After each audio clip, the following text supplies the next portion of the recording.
Bitcoin forecasted to hover at $45,000 to $50,000 before halving. Ayan po ang ating pag-uusapan sa video na ito, pero bago po tayo magpatuloy ay nais ko lamang po munang bigyang linaw ang aking disclaimer kung saan ang nilalaman po ng video na ito ay hindi po ito isang financial advice. For education and information purposes lamang po ang layunin nito.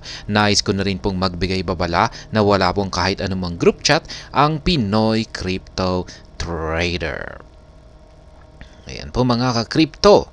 Ang Bitcoin or BTC, ang pinakamalaking crypto sa mundo, ay kasalukuyang nasa isang kapanapanabik na paglalakbay. Ayon sa analyst na si Michael Van de Poppe, inaasahan na makakakita ng kapansin-pansing pagtaas ang hari ng mga coin. Ipinapakita ng kanyang analysis na inaasahan ng Bitcoin na mapanatili ang isang price range na $45,000 hanggang $50,000 habang ito ay pumapasok sa isang bagong yugto. Ang halving ng Bitcoin ay isang prominenteng kaganapan na nakatakda na mangyari sa Abril taong 2024. Ayan po yung aktual na pahayag ni Michael Van de Poppe dito sa kanyang X account. Ayan, ang dati pong Twitter. Tinutukoy din ng analyst na maaring makakita rin ng correction ang asset. Inaasahan na bababa muli ang Bitcoin pabalik sa $32,000 hanggang $35,000 zone matapos ang kanyang surge. Ang forecast na ito ay nagkakatugma sa Bitcoin na nagpapaalam sa kanyang panahon ng accumulation or kanyang accumulation period. Iniulat na ito ay naglalakbay patungo sa mga unang yugto ng isang bullish cycle. Nagpapahiwatig ito ng isang makabuluhang paglaya mula sa kamakailang bear market. Sa industriya ng crypto, ang mga market cycle ay gumagana sa iba't ibang mga pattern.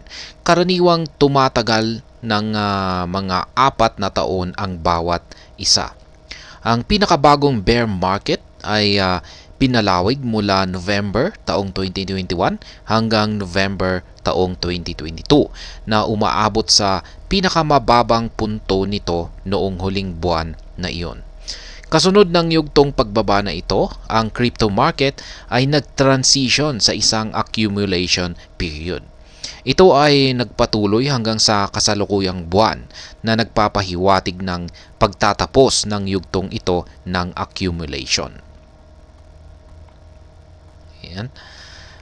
Dahil dito, ang crypto market ay handang-handa na pumasok sa unang taon ng isang bullish cycle.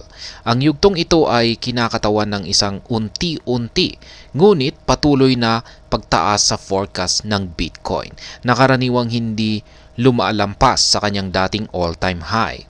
Ang breakthrough sa mga bagong all-time high ay karaniwang nangyayari sa ikalawang taon ng isang bull market.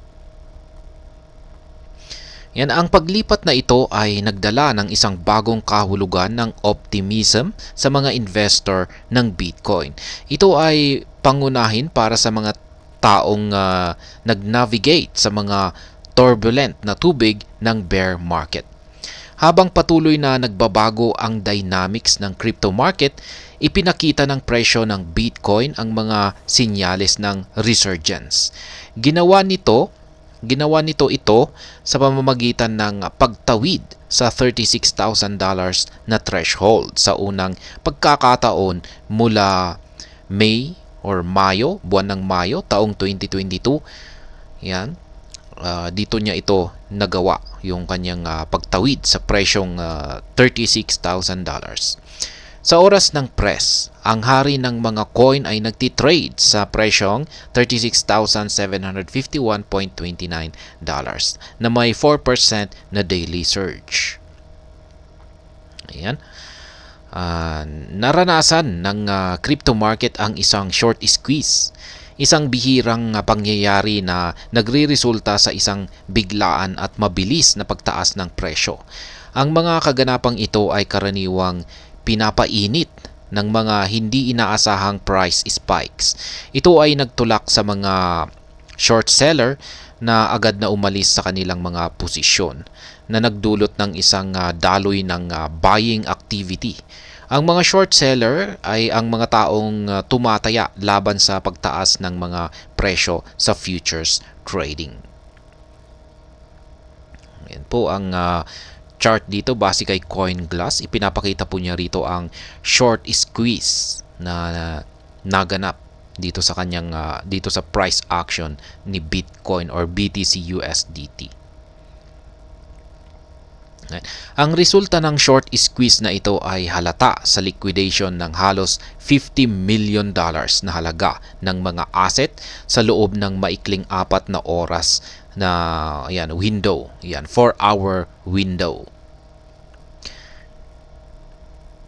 At ayan, habang patuloy na nag-navigate ang Bitcoin sa mga dynamics ng market na ito ay nananatiling isang paksa or subject ng matinding interest para sa parehong mga investors at mga analyst. Ang projection ni Michael Van de Poppe ay isang price range na nasa pagitan ng $45,000 at $50,000 para sa Bitcoin. At nagtatakda ng yugto para sa isang exciting na kabanata sa crypto space.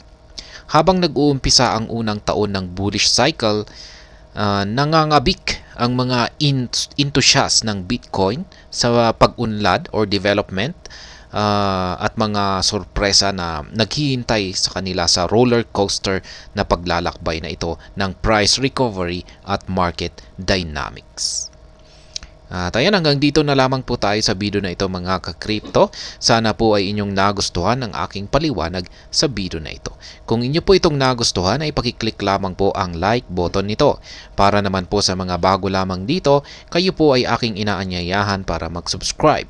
Pakiclick na rin po ang bell icon nito dahil ito po ang siyang magsisilbing notification nito sa mga bago kong videos na akin pong ina-upload sa aking YouTube channel na ito. Marami pong salamat sa panonood. Ingat po tayo lagi at God bless po sa ating lahat.